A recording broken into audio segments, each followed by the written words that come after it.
औज़ुबिल्लाहिमिनश्शैतानिर्रजीम बिस्मिल्लाहिर्रहमानिर्रहीम। इससे पहले हम जर्नल एंट्रीज़ पर बात कर चुके हैं। आज हम इन्हीं जर्नल एंट्री से लेजर बनाना सीखेंगे। उम्मीद है कि आपको ये काविश पसंद आएगी। तो अभी हम चलते हैं लेजर की तरफ। लेजर बनाने के लिए हम सबसे पहले लेजर के फॉर्मेट पर बात करते हैं। लेजर बनाते हुए हमारे पास लेजर की दो साइड्स होती हैं, एक होती है डेबिट साइड और एक होती है क्रेडिट साइड। फॉर्मेट बनाते हुए सबसे पहले हम डेट का कॉलम बनाते हैं, फिर पार्टिकुलर और फिर हमारे पास आता है जर्नल फोलियो, और फिर इसी तरह से क्रेडिट साइड पर फिर से डेट, और उसके बाद जो हमारे पास पार्टिकुलर, और उसके बाद हमारे पास जर्नल फोलियो और फिर से अमाउंट का कॉलम आता है। Ledger double sided T column भी इसको कहा जाता है। तो ये बनाते हुए मैं सबसे पहले डेट, पार्टिकुलर्स और उसके बाद यहाँ पर हमारे पास आता है जर्नल फोलियो। जर्नल बनाते हुए हम यहाँ पर लिखते हैं लेजर फोलियो LF, जबकि लेजर बनाते हुए हम यहाँ पर लिखते हैं JF यानी कि जर्नल फोलियो। और उसके बाद पाकिस्तानी करेंसी में बात कर रहे हैं तो अमाउंट लिखेंगे, और फिर इसी तरह से यही जो सारा प्रोसेस है ये हम दोबारा से रिपीट करेंगे, यानी कि फिर से डेट, पार्टिकुलर, जर्नल फोलियो और अमाउंट, यही चीज़ें हम दोबारा से लिखेंगे। जर्नल एंट्रीज लेजर जो चैप्टर है इससे हमने पास की हुई है पहली प्रॉब्लम की। इन्हीं लेजर एंट्री से हम आगे जर्नल एंट्रीज को हम जो है वो लेजर में कन्वर्ट करेंगे। तो इसकी दो साइड्स होती हैं, यानी कि जो हमारे पास लेफ़्ट हैंड साइड होती है इसको हम कहते हैं डेबिट साइड, और राइट हैंड साइड को हम कहते हैं क्रेडिट साइड। तो जब हम जर्नल एंट्रीज़ को कन्वर्ट करते हैं लेजर में, चीज़ का लेजर बनाएंगे, यानी कि जब आप लेजर बनाएंगे कैश का, हम कैश से स्टार्ट करते हैं। यह हमारे पास कैश अकाउंट,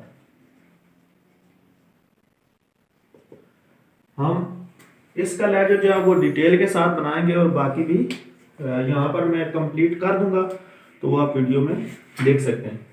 अब देखें पहली ट्रांजैक्शन है जी A। यहाँ पर डेट तो नहीं दी हुई है, ये मैंने बुक की जो प्रॉब्लम है उससे रिलेटेड किया है। ये हमारे पास ट्रांजैक्शन A है, क्योंकि डेट जैसा बुक में प्रॉब्लम दी गई है वैसे ही मैंने उसको जो है वो लिखा है। बुक में ऐसे जो है वो नंबरिंग ABC यानी कि डिजिट है, तो मैंने अल्फाबेटिकली ही लिखा है। तो पहली ट्रांजैक्शन है जी A। तो आप देखें कैश का लेजर बना रहे हैं हम, तो पहली ट्रांजैक्शन में कैश डेबिट हुआ है। अब क्यों डेबिट हुआ है जी? कैपिटल की वजह से। तो हम लिखेंगे जी टू कैपिटल,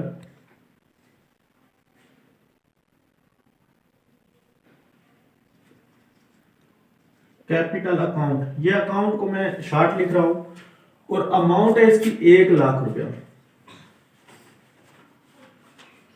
अब उसके बाद दूसरी ट्रांजैक्शन में अगर आप देखें तो कैश क्रेडिट हो रहा है। अब क्यों क्रेडिट हो रहा है?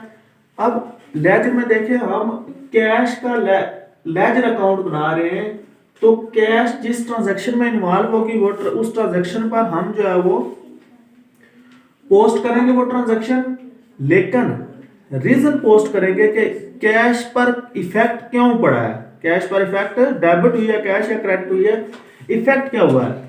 तो फिर क्रेडिट हुई है तो कैश अकाउंट की क्रेडिट साइड पर हम इसका इफेक्ट लिखेंगे। तो यहां पर देखें दूसरी ट्रांजैक्शन B है, तो B ट्रांजैक्शन में क्या हुआ है जी? कैश क्रेडिट हुई है बाय परचेज की वजह से।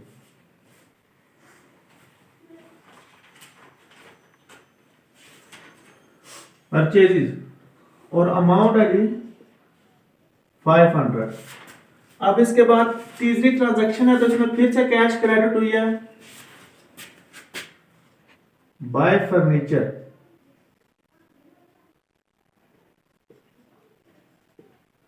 और अमाउंट है 2000। अब उसके बाद नेक्स्ट जो ट्रांजैक्शन है हमारे पास, इसमें कैश का कोई जिक्र नहीं है, लिहाजा हम वहां पर पोस्ट नहीं करेंगे। अब नेक्स्ट जो ट्रांजैक्शन है इसमें कैश फिर से क्रेडिट हुई है जी, और बाय सैलरी अकाउंट की वजह से, और सैलरी है हमारे पास 500।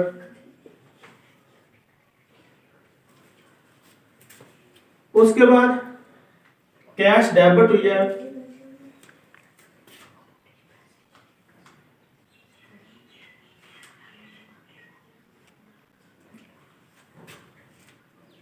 900 से।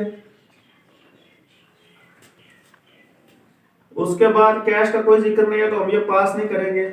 एच नंबर है, कैश क्रेडिट हुई है, हमने जो है वो अमाउंट दी है, तो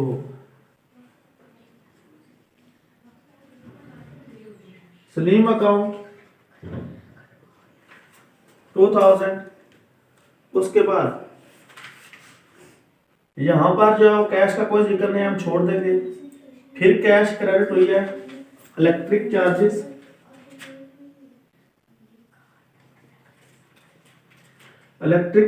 की वजह से,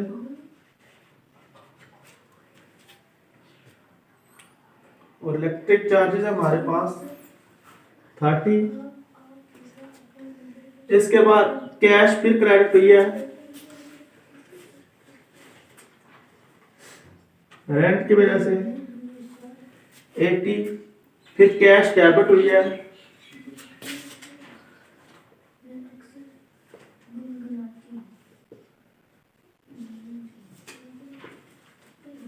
करीम अकाउंट है जी 1500। और फिर जो है वो कैश हमारे पास क्रेडिट हुई है ड्राइंग की वजह से।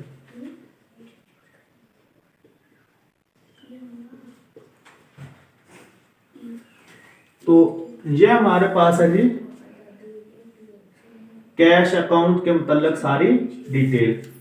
इसके बाद हम बारी बारी जो है वो सारे अकाउंट बनाते जाएंगे, और फिर एंड पर जो है वो उससे रिलेटेड आपको जो है वो इंफॉर्मेशन डिस्क्लोज की जाएगी। अब ये जो अकाउंट है इसको बैलेंस करना होता है, वो भी मैं आपको समझाऊंगा बैलेंस कैसे किया जाता है। लेकिन क्योंकि लेजर बनाने के दो तरीके होते हैं, एक होता है बाय बैलेंस ट्रायल बैलेंस, और एक होता है by total balance trial balance. तो लिहाजा अगर हम बैलेंस कर दें, अमाउंट लिख दें, तो फिर वो डिटेल नहीं आएगी, तो लिहाजा इसी को जो है वो हम पेंडिंग करते हैं। मैं 1 बाय 1 सारे लेजर बनाऊंगा और उसके बाद जो है उस पर मजीद बात करेंगे। डॉक्यूमेंट्स कैश अकाउंट का लेजर बनाने के बाद हम 1 बाय 1 इसी तरह से फिर कैपिटल अकाउंट का लेजर अकाउंट बनाया।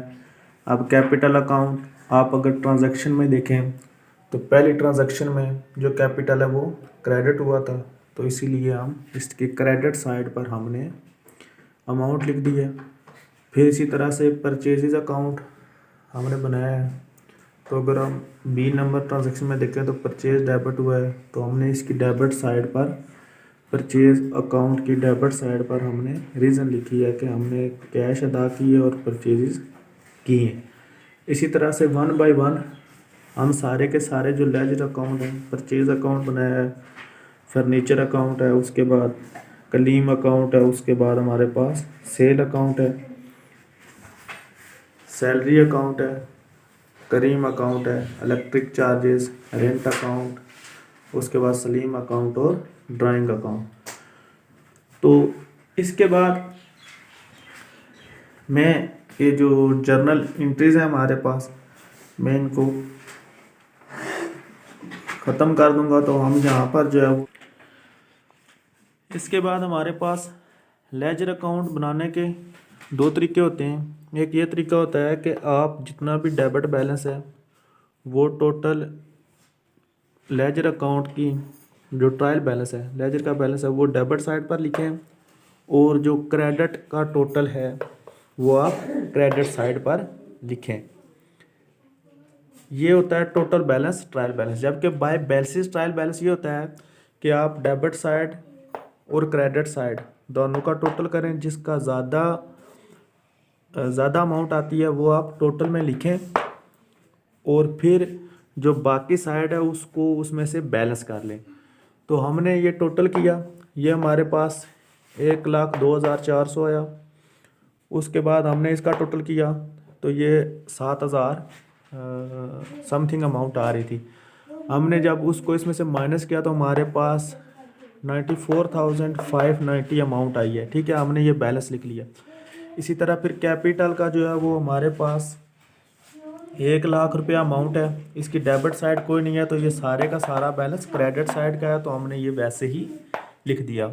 इसी तरह परचेज अकाउंट जो होता है इसका अमूमन डेबिट बैलेंस ही होता है, तो हमने परचेज अकाउंट का बैलेंस लिख दिया।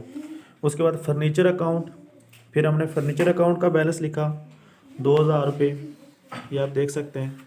उसके बाद क्लीम, आप देखें क्लीम जो है ये हमारा है डेटर, तो इसने हमें 1,000 रुपये देने थे। 1,000 में से इसने हमें 900 रुपये दिए। 100 रुपये जो है वो ये डेटर हो गया। डेटर वो लोग होते हैं जिनसे हमने पैसे लेने होते हैं। और उसके बाद हमारे पास ये करीम है, तो इसको हमने 2,000 की सेल की थी, इसने हमें 1,500 रुपये अमाउंट दी है।